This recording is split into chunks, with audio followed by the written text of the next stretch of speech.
Bafethu engathi izinto zami seyiyahlangana ke manje. Njoba ngivuka nje la ngivuka kade ngiqeda manje ukuphupha.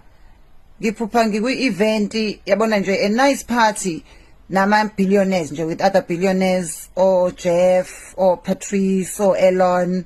Sibaningi nje o Jay-Z sibaningi nje and sibizana ama first name nje yabona ukuthi sijwayelene la kumnandi. Baya ngibona ke nami bathi awumathenji usufikile. Uyabona abantu mebethi mathenji bayakwazi labo bantu abakubiza ngegama lakhe eliphelele bakubiza nje nge-nickname. Hawu usufikile, which means bebazi ukuthi ngiyeza hayi ukuthi mhlambe I'm here by mistake noma mhlambe khona engimphelezele cha. Shuthi guys kwenzeka kanjena mase kuyi my 10 yami nami.